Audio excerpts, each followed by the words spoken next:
She never thought a single moment could break her walls of pride. But that day, watching her maid eating in the cold rain changed everything. The woman who ruled skyscrapers, who could buy anything money could touch, was about to face something she'd never known before: humanity. It was a gray, stormy morning in the heart of the city. The Levington estate stood tall on the hill like a castle of glass and gold, rain dripping from its marble balconies, thunder echoing in the distance. Inside, everything shimmered with luxury: silk curtains, golden frames, chandeliers that never stopped glowing. But somewhere in that mansion's quiet corners, a woman was silently fighting to survive.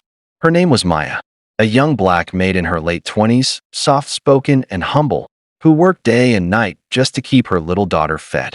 To everyone in the mansion, she was invisible, a shadow moving from one room to another, cleaning up other people's mess while carrying her own pain like a hidden scar. And then there was Victoria Levington, the billionaire owner of the house. Elegant, commanding, with eyes sharp as ice. She was known for her empire, her confidence, and her cold heart. To her, emotions were weakness, and kindness was something only poor people needed. She believed she had built her fortune alone, without mercy, without mistakes. That morning, as the rain poured endlessly, Maya quietly finished mopping the kitchen floors before lunch break. There was no staff dining room. Victoria had never allowed one.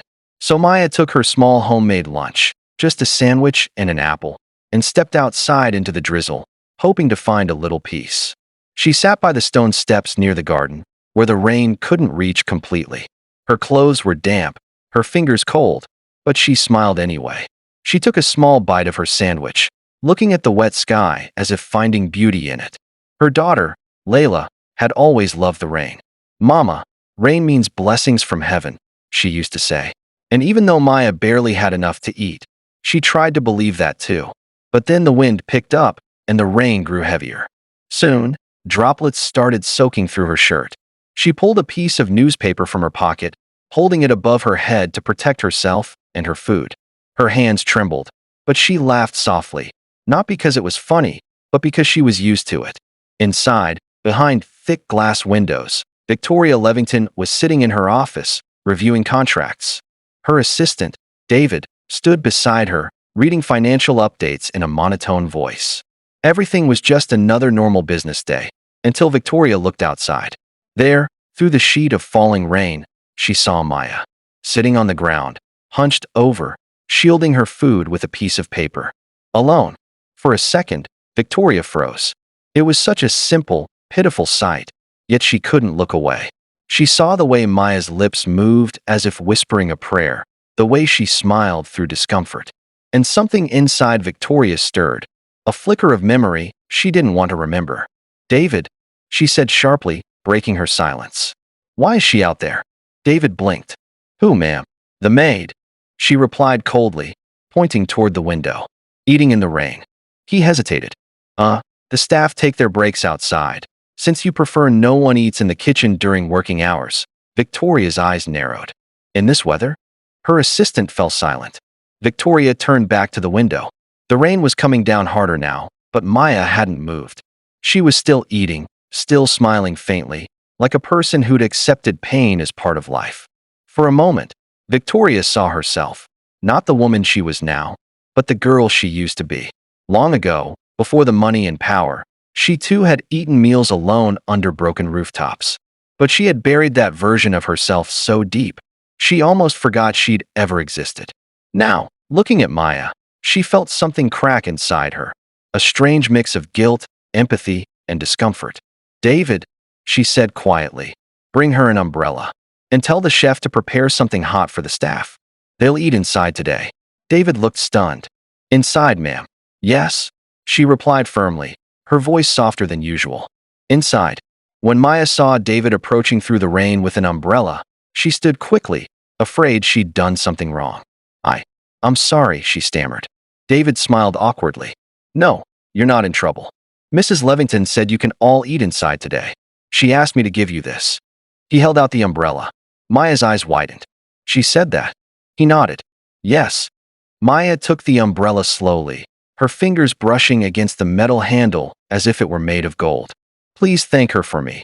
she whispered, tears forming in her eyes. When she turned toward the mansion, she saw Victoria standing near the doorway.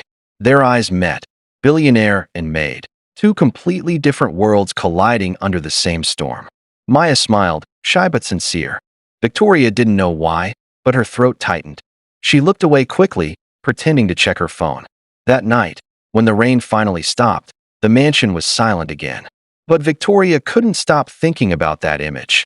The maid in the rain, holding her food with both hands like it was something sacred. For the first time in years, Victoria felt something shift inside her chest, something warm, painful, and alive. A moment that she didn't understand yet, but one that would soon awaken a part of her she thought had died long ago. That night, Victoria tried to focus on her usual routine, a glass of wine, a few last business calls, and then scrolling through the day's headlines about her company. But her mind kept drifting back to the image of Maya. She could see it clearly. The rain, the trembling hands, the quiet smile. Victoria had seen people beg, cry, and flatter her for favors, but she had never seen someone so peaceful and struggle. It bothered her, not because Maya had done anything wrong, but because Victoria couldn't explain why it mattered to her.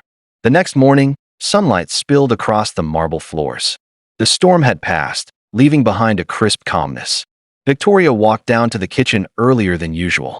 The house was quiet except for the faint sound of clinking dishes. There was Maya, wiping the counter, humming softly to herself. Her movements were gentle, her back slightly bent, her face still showing traces of exhaustion. But when she noticed Victoria standing at the doorway, she froze. "Oh, good morning, ma'am," Maya said quickly, setting down the cloth. "I didn't know you were up." Victoria nodded slightly. "You're here early." "Yes, ma'am. I like to start before everyone else. It keeps me from rushing later." Her tone was polite, humble, but Victoria could sense a quiet pride in her. Not arrogance, just dignity. She found herself curious in a way she hadn't been about anyone in years. "Maya," she said after a pause. "Yesterday, you were sitting outside in the rain. Why didn't you come inside?" Maya looked down. "I didn't want to make trouble, ma'am. The staff said the kitchen's off limits during breaks, so I just sat outside. I'm used to it." Victoria frowned. "Used to it?" "Yes," Maya smiled faintly. "When you work in other people's homes, you learn to stay small, to not be seen too much. It's easier that way." Those words hit harder than Maya knew. Stay small. Don't be seen. For years, Victoria had believed visibility was power, that to survive, one had to dominate the room. But now, hearing Maya, she realized there was another kind of strength, quiet, invisible, but powerful in its endurance. Victoria wanted to say something, to apologize, maybe, but she didn't know how. So she simply nodded and said, "You can take your lunch inside from now on." Maya blinked. "Are you sure, ma'am?" "Yes," Victoria said softly. "No one should eat in the rain." Maya smiled, a warm, grateful smile that softened the entire kitchen. "Thank you, ma'am," she whispered. That day, Victoria couldn't focus on work.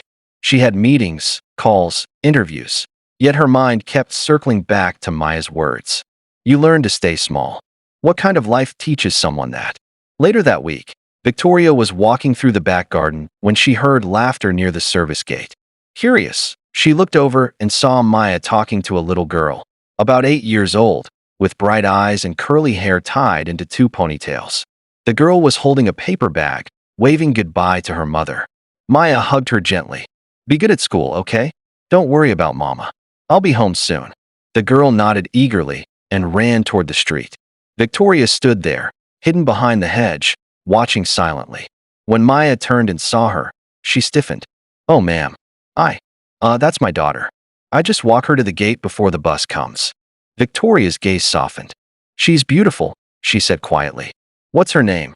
"Layla, ma'am." Maya smiled proudly. "She's my everything." Victoria nodded, her chest tightening. Something in Maya's tone, the love, the pride, reminded her of her own mother, long gone now. A woman who had once scrubbed floors so Victoria could go to school. That night, Victoria couldn't sleep. She thought about her mother, how she used to say, "Don't forget the people who clean your floors, because one day, you might walk on the ground they built." For the first time in years, Victoria felt ashamed of how far she'd drifted from that lesson. The next morning, she called her assistant, David. "David," she said, I want to know more about Maya, her background, her work history, how long she's been here. David looked confused. Of course, ma'am. Any particular reason? Victoria hesitated. Just curiosity. An hour later, David returned with a small folder. She's been with us for 7 months, he began. Single mother. Lives about 40 minutes away in a small apartment. Her husband passed away 2 years ago in a car accident. She's been juggling 2 jobs, one here and one at a diner, to support her daughter. Victoria felt a lump form in her throat. Does she have any family? Just a sister, but she's out of state, David replied. Maya's daughter is often left alone in the evenings until she comes home from her second job. Victoria stared at the folder for a long time. She had heard countless tragic stories in her life, but this one hit differently. Maybe because it wasn't just another name on paper. It was someone she saw every day, someone who smiled through pain without expecting anything in return. That afternoon, as Maya polished the grand hallway mirrors, Victoria approached her quietly. Maya, she said, her tone softer than usual. You said you work another job? Maya nodded. Yes, ma'am. At a small diner downtown. Nights mostly. And when do you sleep? Maya chuckled lightly. On the bus sometimes, she said. Or after Layla goes to school. Victoria was speechless. She'd spent her life buying time with money, hiring people to make her days easier. But here was a woman trading her health for survival. You shouldn't have to do that, Victoria murmured. Maya smiled faintly. Sometimes we don't get to choose what we should, ma'am. We just do what we have to. Those words stayed with Victoria long after Maya walked away. She sat in her study, staring out at the garden again. The rain had left puddles across the stones, glimmering under the sunset. That was when she realized she had built an empire that touched millions of lives, yet she had never really seen the people who worked right in front of her. And slowly, quietly, something inside her began to change. The next few days went by quietly, but something inside Victoria had changed, a shift so subtle that even she didn't fully understand it yet. The woman who once measured every minute in profit and productivity now found herself pausing to listen when Maya walked by, or watching through the window as the staff worked in the garden. Victoria had always believed compassion was a luxury for people who had time to feel, and she, of course, did not. But now, every time she saw Maya, she felt something stir deep inside. It wasn't pity. It was admiration. One afternoon, Victoria was heading out to her car for a meeting when she noticed Maya struggling near the back gate. The wind had knocked over a few garbage bins, and Maya was trying to lift them back up, her uniform drenched in dirt and rainwater. Without thinking, Victoria walked over. Let me help you, she said. Maya almost dropped the bin in shock. Oh no, ma'am. Please, you'll get your clothes dirty. Victoria gave a small smile. It's fine. I have others. Together, they picked up the bins. It was awkward at first, the Billionaire and the Maid, side by side, covered in rain and dust. But as Maya thanked her, Victoria caught something in her eyes. That same resilience, that quiet strength she had seen before. When they finished, Maya said softly, Thank you, ma'am. No one's ever helped me with this before. Victoria looked at her for a long moment. Maybe they should have, she replied. After that day, things slowly began to change around the mansion. The kitchen doors were left open during lunch breaks. The staff started getting proper meals instead of cold leftovers. And even though no one said it aloud, everyone knew it was because of Victoria. But for Victoria, this wasn't charity. It was transformation. The more she learned about Maya, the more she began to question her own life. Her cold routines, her lonely mansion, the empty applause she got from strangers. She had spent decades chasing wealth, only to realize it had left her poorer in heart than she ever imagined. One evening, Victoria noticed Maya leaving early. She looked exhausted, her shoulders heavy. Maya, Victoria called gently. You're leaving already? Yes, ma'am. My daughter has a school play tonight, Maya said, her face lighting up for the first time all week. She's been practicing for days. Victoria smiled faintly. That's wonderful. You must be proud. I am, Maya said, her eyes shining. She's all I have. Something about those words stayed with Victoria long after Maya left. She's all I have. It echoed in her mind like a haunting truth. The next morning, Maya didn't show up for work. Then the next. David called her number, but there was no answer. On the third day, worry crept in. For reasons she didn't even understand, Victoria felt anxious, a kind of concern she hadn't felt for anyone in years. Finally, on the fourth day, Maya arrived, late, breathless, with swollen eyes. She looked like she hadn't slept in days. Maya, Victoria said, stepping forward. Are you all right? Maya hesitated, trying to smile. Yes, ma'am, I'm fine. Just a little tired. But Victoria could see the truth in her trembling hands. You're lying, she said softly. What happened? Maya's lips quivered. For a moment, she stayed silent. Then her voice cracked. It's my daughter. Layla's been sick. High fever. I didn't have money for the full hospital bill, so they told me to come back when I could pay. Victoria froze. What? I gave them everything I had, Maya continued, her eyes filling with tears, but it wasn't enough. I tried calling a few charities, but they said the waiting list was long. So I've been working extra shifts at the diner. That's why I wasn't here. Victoria felt a rush of emotions, guilt, anger, disbelief. Here she was, living in a mansion worth millions, while the woman who cleaned her floors couldn't afford to keep her child in the hospital. Why didn't you tell me? Victoria asked quietly. Maya wiped her tears. I didn't want pity, ma'am. You've already done enough. I just need to work more. I'll manage. That broke something inside Victoria. For years, she had seen people beg her for help. Investors, socialites, opportunists. But Maya was different. She wasn't asking for money. She was fighting for dignity. Where's the hospital? Victoria asked suddenly. St. Mary's on Fifth Avenue, Maya said softly. But please, ma'am, I'll take care of it. I don't want to cause any trouble. Without another word, Victoria grabbed her car keys. Get in, she said firmly. We're going there now. Maya stared at her, stunned. Ma'am, you don't have to. I want to, Victoria interrupted. Let's go. The drive was quiet. Maya sat in the passenger seat, her hands clasped tightly together. Victoria glanced at her occasionally, the dark circles under her eyes, the worry etched into her face. When they reached the hospital, Maya led the way to a small ward. Layla was lying there, tiny, pale, and weak, her little hands clutching a stuffed bear. The sight hit Victoria like a wave. Maya rushed to her daughter's side. Mama's here, baby, she whispered, stroking her hair. Layla blinked up weakly. Mama, I'm okay. Victoria stood in the doorway, watching. Something inside her heart, something she thought had died long ago, began to bloom again. She walked quietly to the nurse's station, pulled out her card, and said, whatever this child needs, every bill, every test, every medicine, put it on my account. The nurse's eyes widened.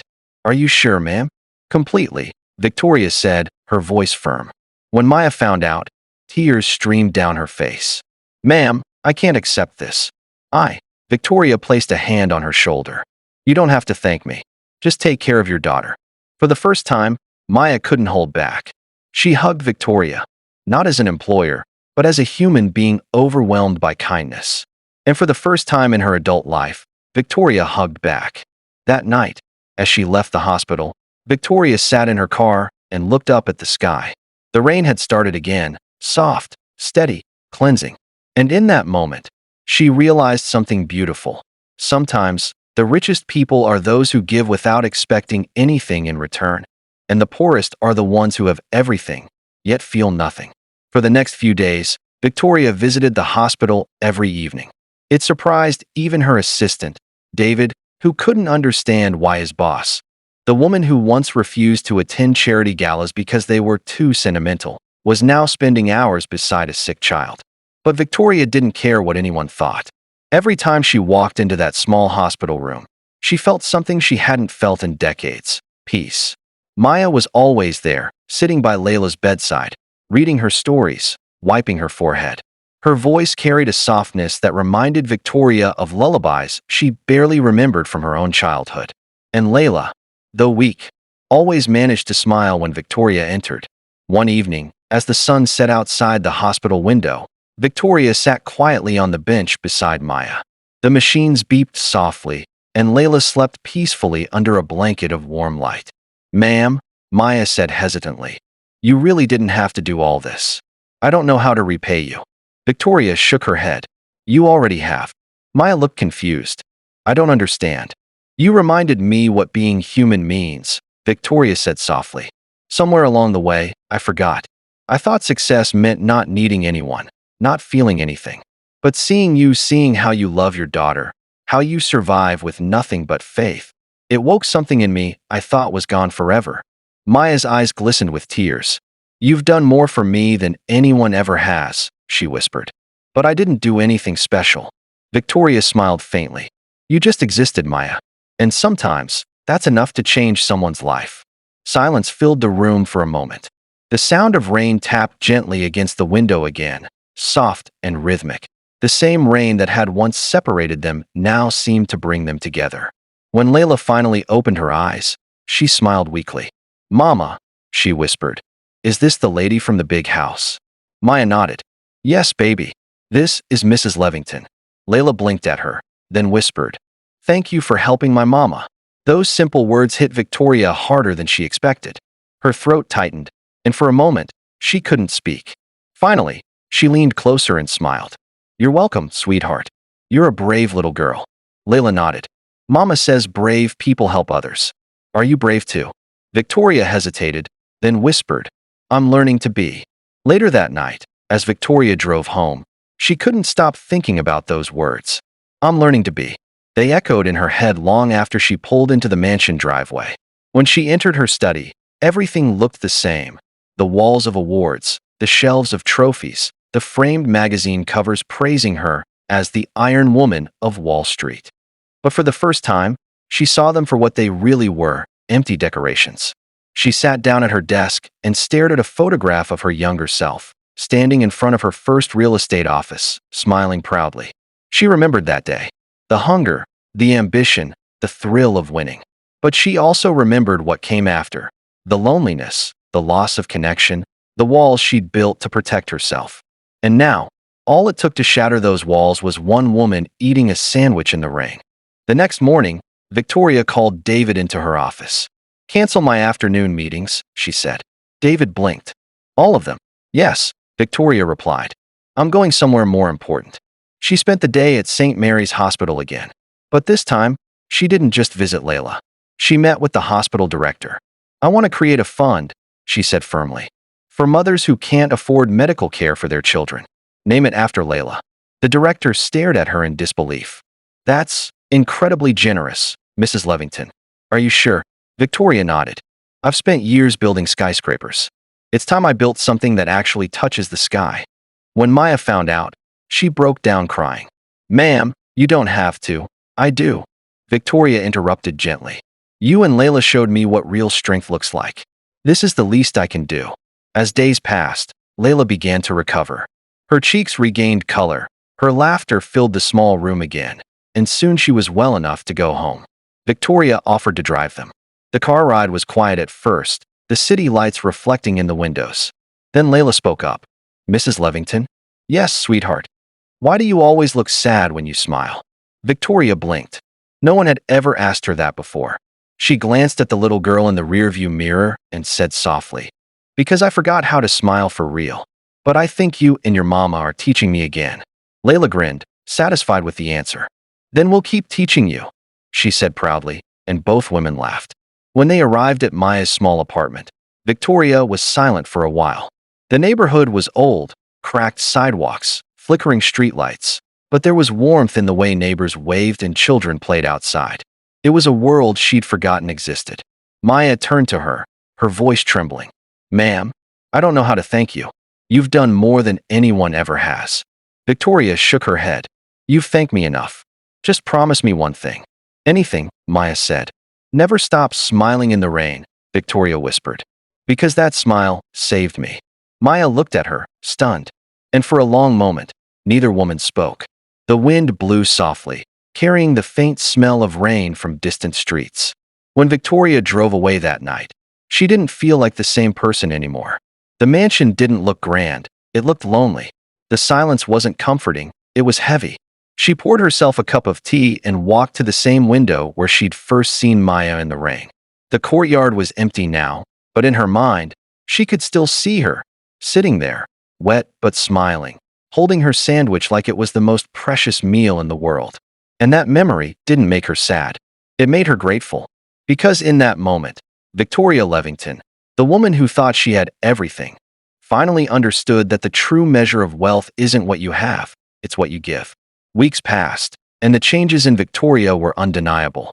She started spending less time in the boardrooms and more time in the community. She canceled high-profile meetings in favor of attending local charity events, not out of obligation, but because it felt right. The cold, calculated decisions she had once made with ruthless precision now seemed insignificant next to the raw, powerful moments she experienced helping others. One morning, as she was walking down the mansion's grand staircase, she stopped in her tracks. Her gaze fell on a framed photograph. It was a picture of her as a young girl, standing beside her mother in a rundown apartment building. She hadn't noticed it in years, tucked away in the corner of her office. Her mother had always taught her that wealth was never the goal, that family, kindness, and integrity were the true treasures. But somewhere along the way, Victoria had gotten lost in the chase for power. She sat down at her desk, staring at the photograph, and made a decision, one that would change everything. That afternoon, she called her attorney. "I want to start a nonprofit foundation," she said, her voice steady. "But this time, it's for real. I want to give back to people like Maya, people who are overlooked and forgotten. I want to help struggling mothers, families who are working themselves to the bone just to make it to tomorrow. I want to build something that lasts." Her attorney sounded surprised. "You're serious, Mrs. Levington?" "Yes," Victoria said with a new conviction. "This isn't just a business venture. This is about people." She spent the next few weeks planning, meeting with social workers, hospital directors, and volunteers.